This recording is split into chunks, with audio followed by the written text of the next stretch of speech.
네, 에베소서 강해를 하고 있는데요. 9월 14일 날 한국 교회 참 부흥의 성장의 주역이었던 조용기 목사님, 조 목사님은 교인들뿐만 아니라 모든 그리스도인이 아닌 사람들도 알고 있는 목사님이시죠. 정말 이 한국 교회 성장의 어떤 주역입니다. 저도 고등학교 때 예수 믿고 나서 이 조 목사님의 자서전을 사서 읽으면서 야, 나도 크면 나도 나중에 주여정 되면 이런 조용기 목사님처럼 돼야 되겠다, 막 그런 마음으로 은혜를 받고요. 또 신학교 가서 우리 신학생들끼리 모여서 연수도 많이 했습니다.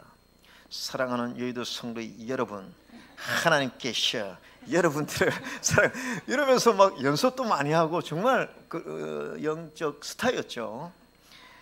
정말 여러분 목회하면서 100명 이렇게 성도가 모인다는 거 쉽지 않습니다. 근데 어떻게 개교회가 70만 명, 물론 뭐 출석은 그 정도 되지 않겠지만 어떻게 개교회가 수십만 명이 모일 수가 있냐는 거죠. 이게 어쨌든 뭐 조용기 목사님을 통한 여의도 순복음뿐만 아니라 70년대, 80년대는 한국 교회가 정말 성장을 했죠. 교회 성장학자가 평가하기를 한국 교회가 이렇게 성장한 여러 가지 요인 중에 하나가, 첫 번째, 전쟁 후에 대한민국은 세상의 소망이 사라져 있던 상태에서 사람들은 이제 영적인 그 갈망이 있었다, 이렇게 그것 때문에 또 부흥을 했고, 두 번째는 무엇보다도 한국 교우들의 그런 열정적인 기도. 우리 대한민국은 메이드 인 코리아 이 만든 게 뭡니까? 주여 주여 주여. 이것은 정말 뭐 대한민국의 성도들이 얼마나 열심히 기도마다 올라가서 정말 기도하고 부르짖고, 그래서 영적인 열정이 있었다는 것입니다.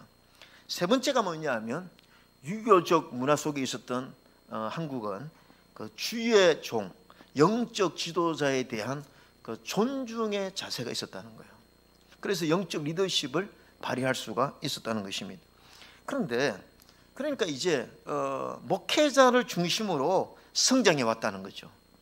그래서 목회자가 아주 뭐 뛰어나면 그 목회자를 중심으로 교회가 급격히 성장했는데, 이 목회자 중심의 교회가 되다 보니까 문제가 뭐냐 하면 목회자를 향한 의존도가 너무 높아졌다는 거죠. 그래서 주인의식과 책임의식이 목회자에게는 있는데 평신도들에게는 이 주인의식, 책임의식이 결여되지 않았느냐. 그러다 보니까 많은 성도들이 이 목회자에 대해서 그런 기대도 또 굉장히 큰 거죠. 그래서 어떤 분이 한국교회 성도들이 목회자에게 그는 기대해서 글을 읽었는데, 목사는 우선 능병가가 되어야 됩니다. 대중에 따라 막 움직이고 감동을 주는 훌륭한 설교자가 되어야 되고, 또 교인들이 무슨 문제가 있을 때마다 한번 가서 상담하면 그 문제를 치유하는 상담자여야 되고, 성경을 탁월하게 가르칠 수 있는 성경 교사가 되어야 되고, 또 목회 행정을 척척 해내는 유능한 행정가여야 되고, 그 지역 사회에서 윤리와 도덕 운동의 중심 역할을 할 수 있어야 되고, 또 목사는 불타는 마음으로 영혼 구원에 대한 구령의 열정이 있어야 되고, 솔로몬처럼 지혜로워서 어려운 문제를 잘 처리해내고, 목소리도 아나운서처럼 좋아야 하고, 얼굴도 미남이어야 하고, 적극적인 사고의 소유자가 되어야 되고,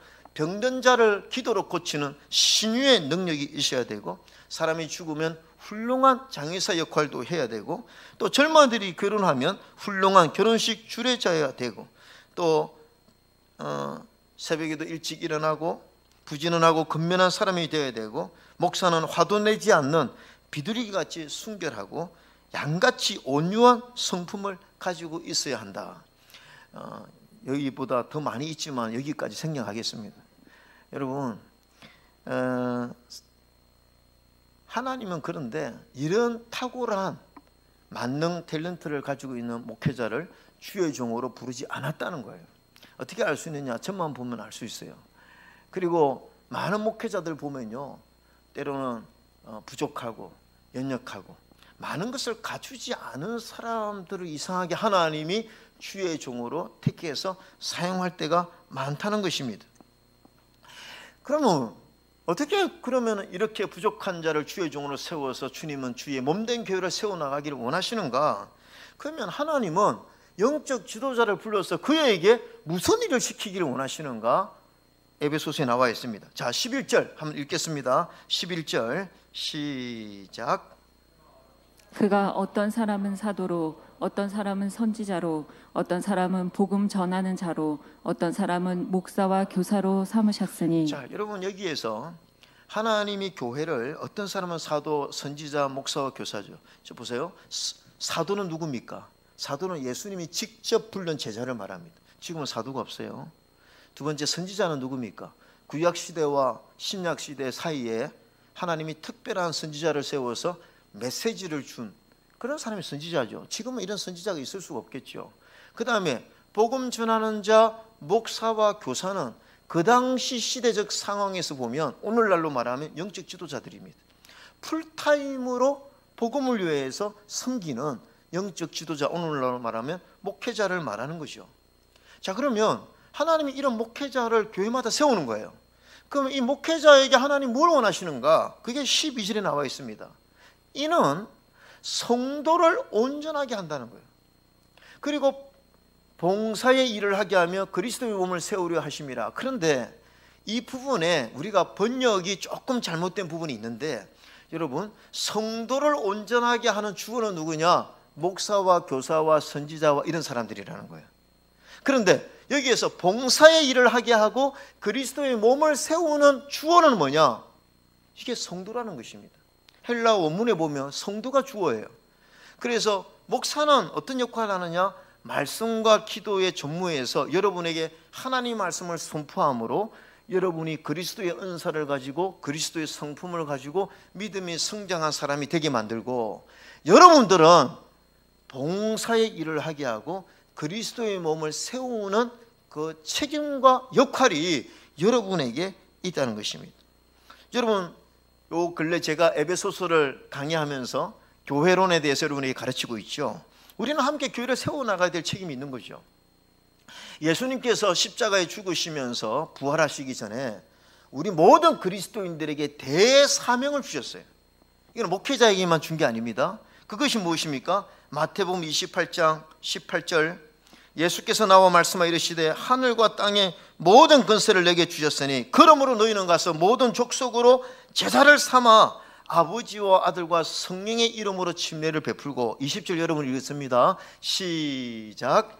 내가 너희에게 분부한 모든 것을 가르쳐 지키게 하라. 볼지어다 내가 세상 끝날까지 너희와 함께 항상 함께 있으리라 하시니라. 사랑하는 성도님들, 이 사명은 대사명입니다. 오늘 이 사명은 누가 이 사명을 감당해야 되느냐?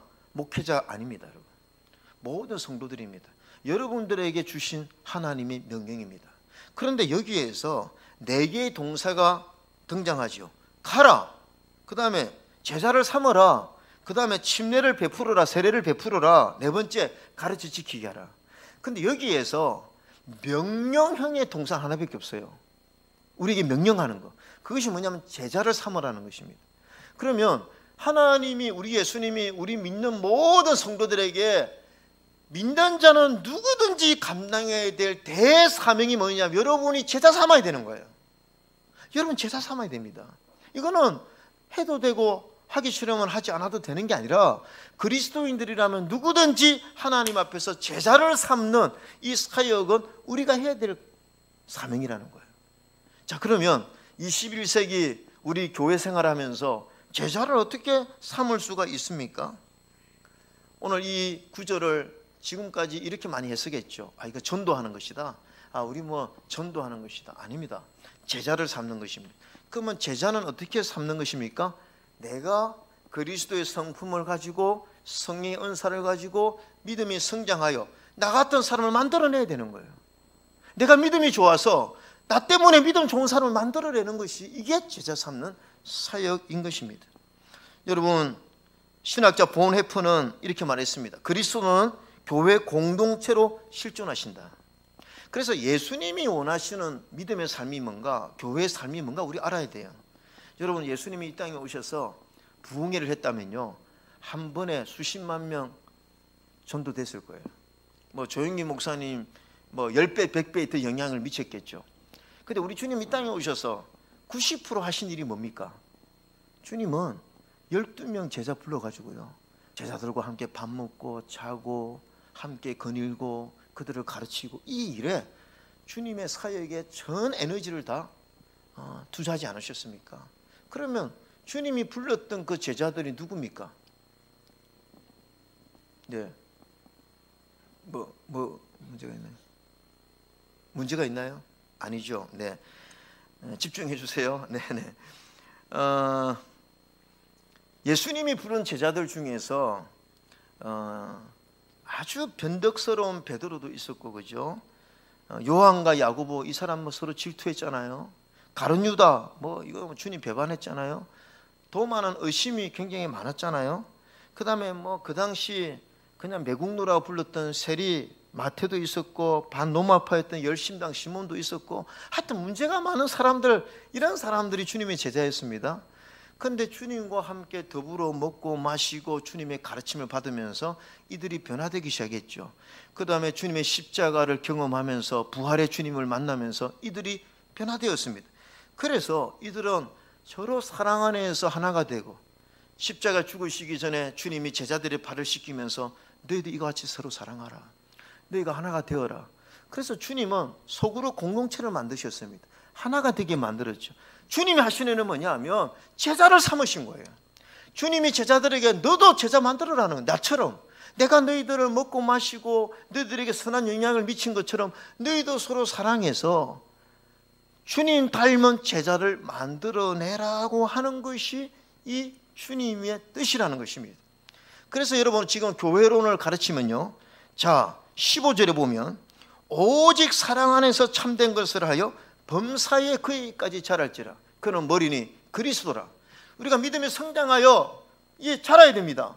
자, 그러면 16절 같이 읽겠습니다. 16절입니다. 시작. 그에게서 온 몸이 각 마디를 통하여 도움을 받음으로 연결되고 결합되어 각 지체의 분량대로 역사하여 그 몸을 자라게 하며 사랑 안에서 스스로 세우느니라. 보세요.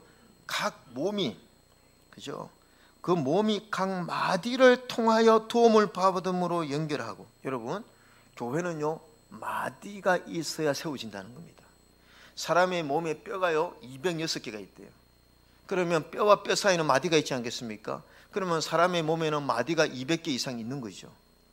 그래서 이 마디가 마디 역할을 해줘서 서로 연결해주고 하나가 되게 만들고 서로 유기적인 관계를 통해서 몸이 세워진다는 겁니다.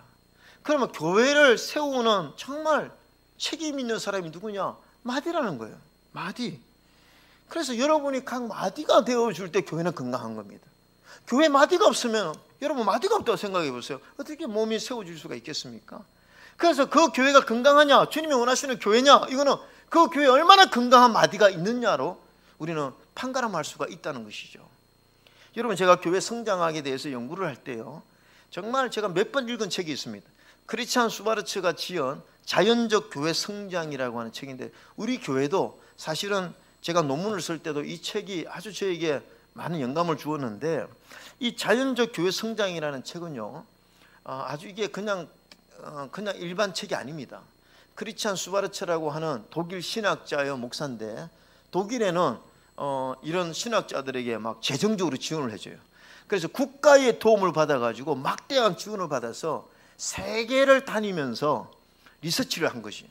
세계 1000개 교회, 세계에서 건강하게 성장하는 교회 1000개 교회를 다니면서 리서치를 해가지고 어떻게 해야 이게 교회가 건강하게 자라나는 걸 연구한 거예요.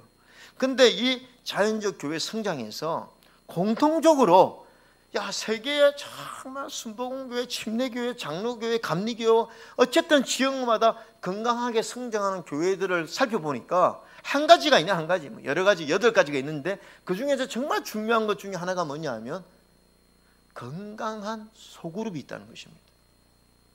서로 보고 배우고 주님의 제자열을 만들어내는 선한 영향력을 미치는 그런 건강한 소그룹이 있다는 거죠. 이게 핵심이라는 것입니다.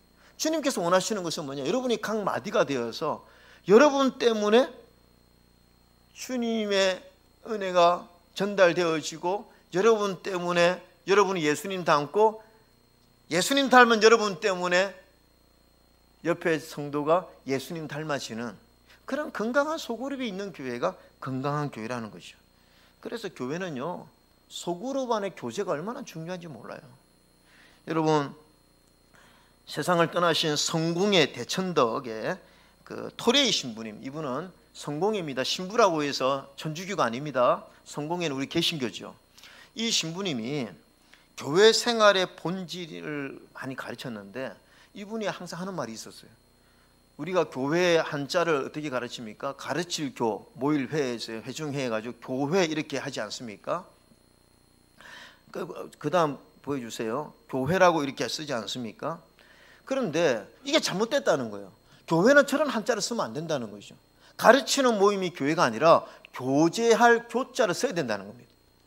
교회의 본질은 뭐냐? 성도들이 모여서 영적으로 교제하는 모임이 교회라는 것이.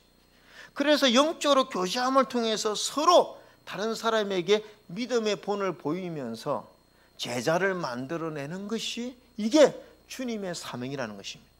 여러분, 제가 결론적으로 말씀드리면요, 우리 예수 믿고 은혜를 받습니다. 그리고 우리의 영적인 목적은 무엇입니까? 그리스도의 성품을 닮아가는 거죠. 그리고 성령님께서 교회를 세우도록 나에게 은사를 주셨습니다. 그리고 내 믿음이 성장하는 것입니다.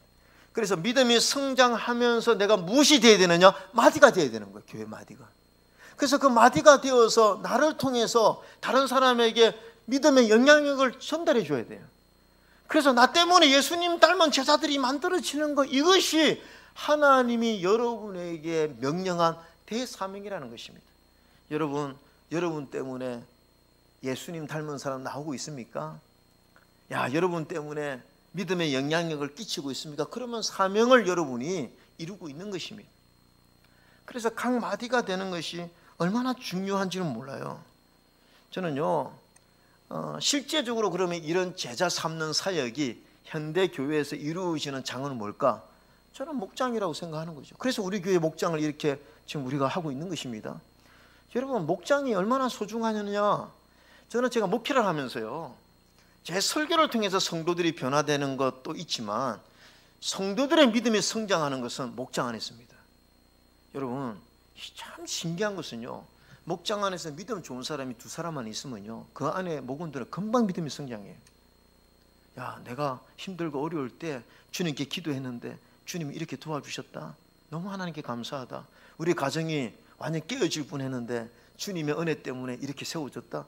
이런 간증을 하면요, 큰 영향을 주는 겁니다. 나도 저렇게 살아야지. 내 옛날에 정말 그냥 365일 매일매일 술 먹고 그냥 아내와 싸우고 가정이 풍지박산될 뻔하고 이랬는데, 내가 예수님 받고 은혜 받아서 술 다 끊고 지금이 행복하고 얼마나 훌륭한 가정이 되는지 모른다. 나눔톡에 그런 감정 많잖아요. 우리 교회 나눔톡에.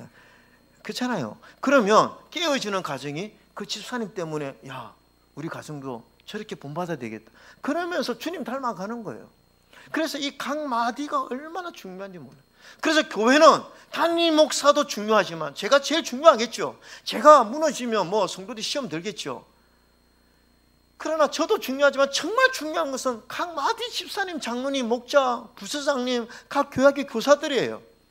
그 권사님들, 장로님들 직분이요, 왜 직분을 주셨습니까? 여러분의 직분이 마디가 되기 위해서, 나 한 사람 때문에 다른 사람에게 영향을 주기 때문에, 여러분 때문에 제자를 만들어내라고 직분을 준 겁니다. 그래서 저는 이 마디가 얼마나 중요하냐, 저는 우리 하나님 교회가 감사한 것은, 여러분 이 1년 6개월에 지금 코로나가 지나면서 솔직히 저는 얼마나 힘들겠어요.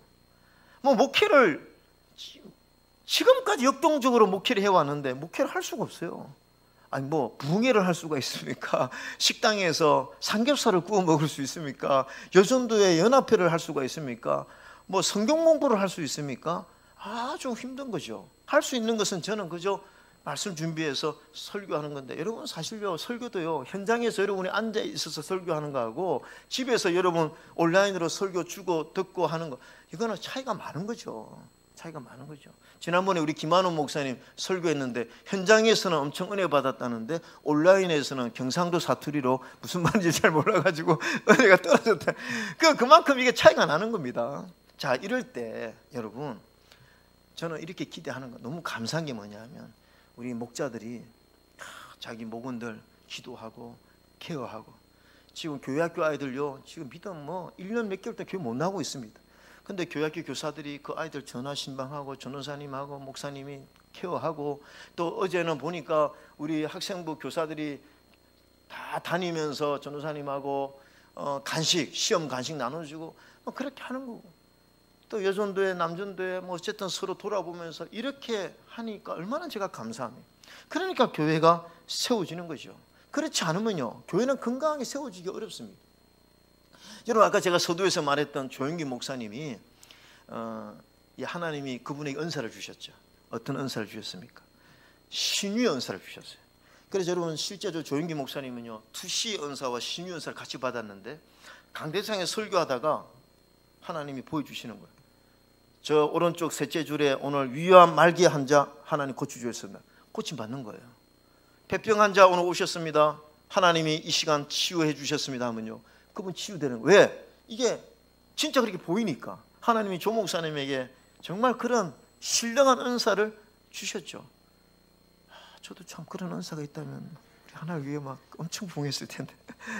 근데 조 목사님이 그런 은사를 주시니까 얼마나 많은 성도들이 몰려들었습니까? 여러분, 막 1,000명, 3,000명, 5,000명 몰려드니까 조 목사님이 이게 신경쇠약에 걸려 탈진이 막 얼마나 이에 막 무게감이, 혼자서 그 몰려드는 성도들을 데리고 목회를 하려고 하니 얼마나 목사님이 무거웠겠어요. 그래서 그 목사님 간증에 내가 건축할 때 뛰어내려서 죽고 싶었다고 할 정도로 막 신경쇠약에 걸리고 그분이 힘들지 않았습니까? 그때 하나님 앞에 기도할 때 하나님이 조 목사님이 왜 목회를 너 혼자 하려고 하느냐, 모세 봐라, 모세 1000부장 100부장 10부장 세워서 하지 않았느냐, 너도 그렇게 목회해라. 그래서 하나님의 이 지혜를 듣고 그때 조 목사님이 이 유명한 여의도 순복음교회 구역 조직을 하지 않았습니까? 그래서 여러분, 그 당시 여의도 순복음교회 구역장들, 그 영적 명품 가방을 누가 들 수 있었느냐? 이 구역장만 들 수 있었어요. 예, 빨간 그 당시 실제적으로 여의도 순복음교회 구역장만이 들고 다녔던 그 구역장 가방입니다. 저 빨간 가방이 십자가 달린 가방을 들었던 그 집사님, 큰사님들은요 목회자보다 더 어쩌면 일당백을 한 거죠. 이분들은 저걸 들고 다니면서 하나님이 그들에게 맡겨준 구역 식구들 기도해주고 신방하고, 여러분 또 같이 다니면서 전도하고, 얼마나 영적으로 주님의 제자를 만들어냈습니까? 그러니까 저분들, 저 빨간 구역 가방을 들었던 그 구역장님들이 마디입니다. 마디. 그들이 각 마디가 된 거예요. 그래서 그들이 마디가 되어서 주의 종에 순종하고 함께 연결하고 하나가 되고 서로 도와줌으로써 주님의 교회를 건강하게 만들어 세워서, 여러분 어떻게 개교회가 100명 모이기도 어려운데 수천 명이 아니라 수십만 명이 모일 수 있게, 이건 하나님의 기적이, 하나님의 은혜죠. 그런데 그렇게 교회가 세워질 수 있었던 것은 바로 이 주님께서 원하시는 각 마디가 서로 제자 삼는 사역에 헌신했기 때문에 저는 가능하다고 믿습니다. 그래서 여러분, 물론 목회자가 모든 면에서 정말 완벽하면 좋겠죠. 그러나 목회자도 여러분이 한계가 있는 거 아닙니까? 목회자는 언제나 또 넘어질 수 있고 부족할 수 있는 거예요. 그래서 목회자를 너무 의존하다 보면 그 목회자 한 사람 때문에 교회가 성장했다가 무너졌다가 넘어졌다 이렇게 되면 이거는 건강한 교회가 아니죠. 어떤 교회가 건강한 교회입니까?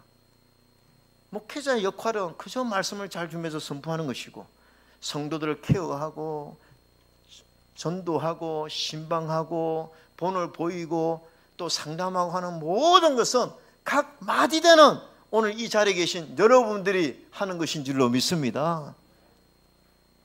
크게 아멘 좀 해주세요. 아멘. 여러분 얼마나 감사합니까? 여러분이 마디가 튼튼한 마디가 되어주면요, 교회는 아무리 악한 양이 흔들어도요 교회는 건강합니다. 왜? 자, 마지막 말씀 읽겠습니다. 자, 16절입니다. 크게 읽읍시다. 시작. 그에게서 온 몸이 각 마디를 통하여 도움을 받음으로 연결되고 결합되어 각 지체의 분량대로 역사하여 그 몸을 자라게 하며 사랑 안에서 스스로 세우느니라. 여러분, 여기에서요 교회론이 있습니다. 우리는 뭐 하면 되는 줄 아십니까? 각 마디가 되어서요 서로 붙어만 있으면 되는 거예요. 서로 하나만 되면요, 누가 이 교회를 세우느냐? 그에게서 주님이십니다. 주님이 이 교회 주인인 줄로 믿습니다. 우리가 딱 붙어 있으면요, 주님이 코로나 뭐 문제 없습니다. 여러분, 우리 주님 이 교회를 사랑하세요.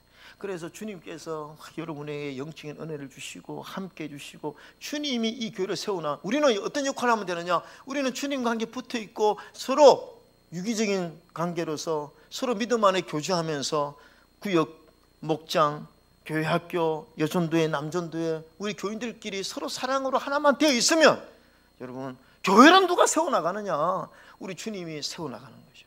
그래서 여러분, 다 마디가 되어지기를 주의 이름으로 축원합니다. 아멘.